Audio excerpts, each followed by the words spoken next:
Hello, welcome back to খেলো Bangla channel. আজকের ভিডিওতে জানাতে চলেছি বাজে রেফারিংয়ের জন্য এবার ফেডারেশনকে দল তুলে নেবার হুমকি দিল এই দল। সে খবর জানাবো মোহনবাগান সুপার জায়েন্ট তারা নর্থ ইস্ট ইউনাইটেডের একজন তারকা খেলোয়াড়কে কিন্তু টার্গেট করেছে নেক্সট মরশুমের জন্য। থাকছে খেলার আরও আপডেটেড খবর। তার আগে প্রতিদিনের মতো বলবো, খেলার আপডেট খবর পাওয়ার জন্য আমাদের চ্যানেলটিকে সাবস্ক্রাইব করতে একদম ভুলো না। তো চলো শুরু করছি আজকের প্রথম খবর। প্রথম খবরটি শুরু করছি আই লিগের আপডেট দিয়ে, যেখানে আজকে আই লিগের দুখানা ম্যাচ আছে। সকালবেলা একটা ম্যাচ হয়ে গেছে যেখানে নামধারী এফসি মুখোমুখি হয়েছিল ইন্টারকাশির সঙ্গে। আর এই ম্যাচ নামধারী এফসি তারা 2-0 করে কিন্তু ইন্টারকাশিকে হারিয়ে দিয়েছে।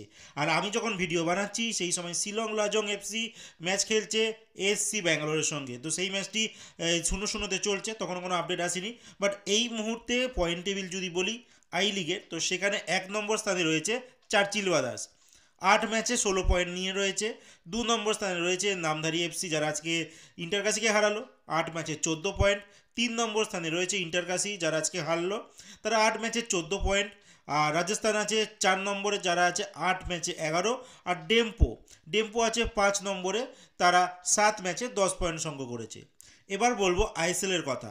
আইএসএলে গতকালকে মুম্বাই সিটি এফসি তারা ঘরের মাঠে মুখোমুখি হয়েছিল জামশেদপুর এফসির সঙ্গে। আর এই জামশেদপুরের কাছে কিন্তু তারা 3-0 গোলে ঘরের মাঠে হার বরণ করে। এর আগে দেখেছিলাম অ্যাওয়ে ম্যাচেও কিন্তু এই মুম্বাই সিটি এফসি জামশেদপুরের কাছে 3-2 গোলে হেরে যায়। আবারও কিন্তু সেম জামশেদপুরের কাছে ঘরের মাঠে 3-0 গোলে বাজে ব্যবধানে কিন্তু হেরে যায়। আর এই হার নিয়ে কিন্তু গো ব্যাক স্লোগান শুনতে হয় কোচ পিটার ক্যাটকেকে।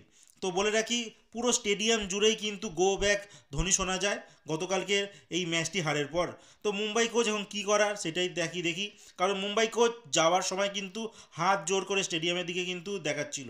তো এখন জানি না তিনি নিজে পদত্যাগ করবে নাকি কর্তারা কিছু করবে। যাই হোক, এই ম্যাচের 3খানা গোল জামশেদপুর এফসির কারা করেছে। প্রথম গোলটি করে সানান 64 মিনিটে, দ্বিতীয় গোলটি 86 মিনিটে জর্ডন মারে গোল করে, না 3 নম্বর গোল আসে 96 মিনিটে হার্নান্ডেজ গোল করে। তো আলটিমেট জামশেদপুর এফসি এই ম্যাচ জয়লাভ করার পর পয়েন্ট টেবিলে 3 নম্বর স্থানে তারা উঠে এলো, যেখানে তারা 1 ম্যাচ কম খেলেছে মোহনবাগান আর ব্যাঙ্গালোরের থেকে। তো তারা 14 ম্যাচে 27 পয়েন্ট নিয়ে 3 নম্বর স্থানে রয়েছে। 6 নম্বর স্থানে রইল মুম্বাই সিটি এফসি 15 ম্যাচে 23 পয়েন্ট নিয়ে। এরপরে যে খবরটি বলবো কেরালা ব্লাস্টারের কথা।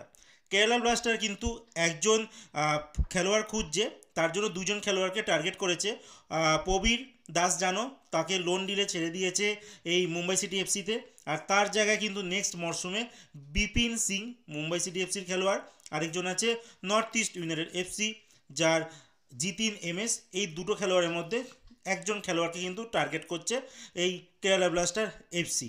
আর এই দুটো খেলোয়াড়ের মধ্যে মেন তাদের টার্গেট বিপিন সিং।